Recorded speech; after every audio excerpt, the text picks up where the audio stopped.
Hey there, YouTube. I am going to read everybody the letter that I wrote to the American Academy of Pediatrics Circumcision Task Force.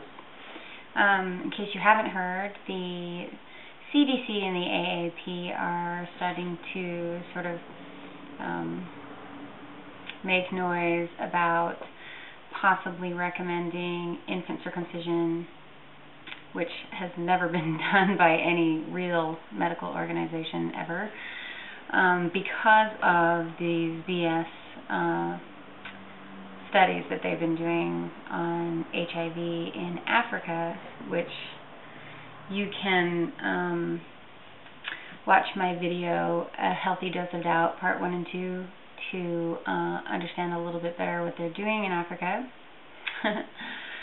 So anyway, I encourage everyone to write their own letter to the AAP and the CDC, encouraging them to not do that. So this is the letter that I wrote to them, and the reason I'm reading it to you is because everyone should understand that there's a standard to be upheld. It's not about whether or not you agree with circumcision or whether or not you think that it has possible medical benefits.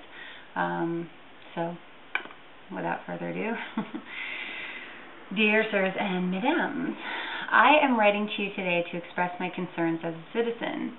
I know that you must be receiving a lot of correspondence in regard to the pending statement, so I will try to be brief. However, there is much to say. Regardless of what you find in regard to circumcision's possible medical benefits, you must recognize that there are risks and losses. If an infant or child is circumcised, the man he will become is denied the right to choose whether or not he is willing to give up a part of his genitals in trade for those benefits. As long as there is no diagnosis or immediate health threat, it is not a medical issue. It's a patient consent and human rights issue. To treat it any other way fails in your obligation to us all. Medical ethics simply do not permit surgery on a healthy body part in place of good medical treatment after an actual diagnosis. I challenge you to inform me of any other child's organ the AAP condones the amputation of without such diagnosis and treatment. I'll keep you all posted as to whether or not they actually come through on that challenge. I don't expect it. The AAP's recommendations have lacked integrity in the past for several reasons. For example, the recommendations to achieve the best breastfeeding results say, avoid procedures that may interfere with breastfeeding or that may traumatize the infant.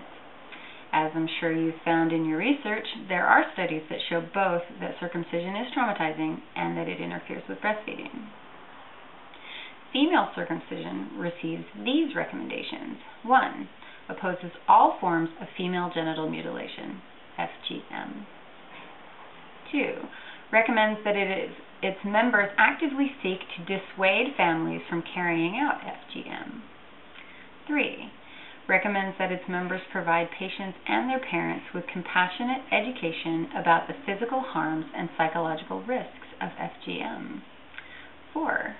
Recommends that its members decline to perform any medically unnecessary procedure that alters the genitalia of female infants, girls, and adolescents. Circumcision of male infants is not an immediate medical necessity, and it alters the genitalia.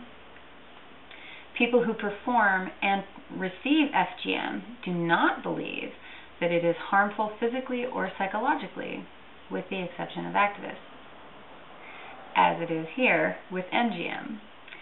If you can recognize that this is a cultural phenomenon, then you can see that the two practices are the same. While one may be physically more drastic than the other, they are both violations of a healthy body. Indeed, there are studies that have been done that prove statistically that FGM lowers rates of HIV, and they are used by supporters of FGM to defend the practice. Sound familiar?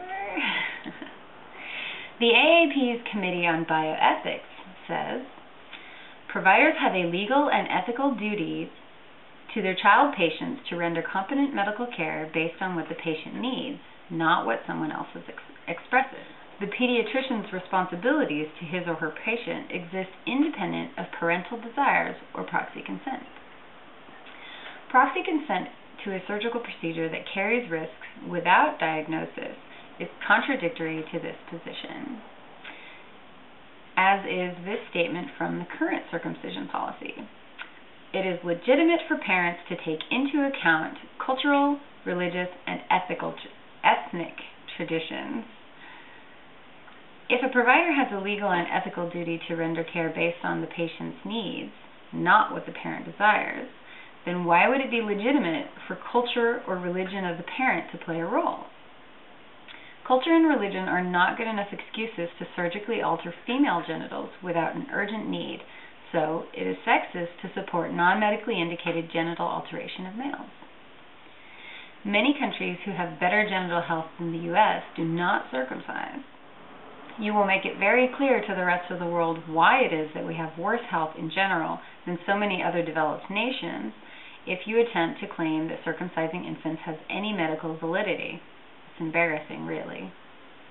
Lastly, I work for an attorney who represents boys and men who were injured by circumcision or who were circumcised without consent. You have an obligation to warn any physician reading your policy of the legal risks associated with performing unnecessary surgery on a non-assenting patient, and that risk remains for at least 19 years. This is especially true for the last 13 years, since FGM has been a felony, and the 14th Amendment guarantees equal protection for all. Indeed, it would behoove the AAP to consider this risk for itself as well. Things are changing, people are changing, and you ought to keep up and prepare doctors rather than lag behind to everyone's detriment. And I CC'd the AAP's Bioethics Committee, and I CC'd the AAP's Board of Directors Executive Committee, and a couple other important people. So anyways, write your own letter, send it in. I'll give you a couple links and stuff for that, and thanks for watching.